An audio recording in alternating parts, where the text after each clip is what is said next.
আমাদের chief adviser চান যে বাংলাদেশে প্রচুর জব তৈরি করতে। এই প্রচুর জবগুলো তৈরি করার মূল ওনার ফিলোসফি হচ্ছে বাংলাদেশকে ম্যানুফ্যাকচারিং হাব বানাতে হবে। এই ম্যানুফ্যাকচারিং হাব বানাতে যেই ধরনের বাধাগুলো আছে এটা কিভাবে দূর করা যায়, সেই এই দূর করার কাজটা অনেকটা লুৎফে ভাই দেখছেন।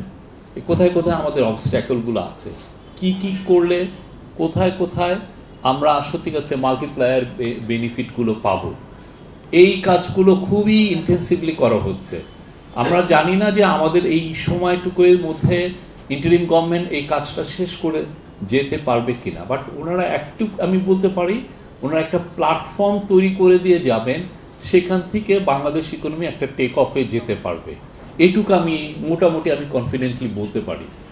বাংলাদেশে এক্সপোর্ট ডাইভার্সিফিকেশন কেন হয় নাই, কেন আমাদের পুরো এক্সপোর্টের ইকোসিস্টেমটাই গার্মেন্টসকে ঘিরে হয়েছে, সেটা নিয়ে অনেক রিসার্চ আছে, অনেক ধরনের আছে। আমরা এইটা নিয়ে সত্যিকার অনেক লেখারও আছে। বাট এই গভর্নমেন্ট চাচ্ছে যে এই জায়গা থেকে আমরা বের হয়ে আসতে।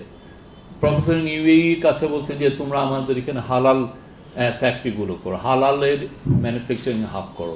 উনি চায়না যাচ্ছেন, পুরো ফোকাসটা থাকবে চাইনিজ ইনভেস্টর, প্রাইভেট ইনভেস্টররা তারা এখন গ্লোবালি ডোমিনেট করছেন, তাদেরকে বাংলাদেশে আনা।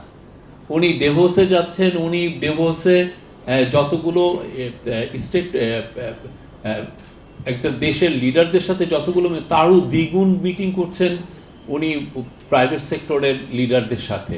সবার কাছে একই মেসেজটা, সেটা হচ্ছে যে বাংলাদেশ এখন রেডি ফর বিজনেস, আপনারা আসেন বাংলাদেশে, you set up your factories or set up your service sector company here, এবং যে ধরনের ইজ অফ ডুইং বিজনেস যতগুলো করা যায় সেটা এই গভর্নমেন্ট করবে। এবং সেই অনুযায়ী he has brought in some of the, আমি বলবো যে যাদেরকে কেউ চিনত না, লিটল নোন ট্যালেন্ট, তারা এই কাজগুলো জানেন। আমাদের যিনি এক্সিকিউটিভ ডিরেক্টর আছেন বিডার, ইনি জানেন যে কিভাবে আসলে কতটুকু একটা ফরেন ডাইরেক্ট ইনভেস্টর, যিনি ফরেন ইনভেস্টর বাংলাদেশে ওনারা কি চাচ্ছেন।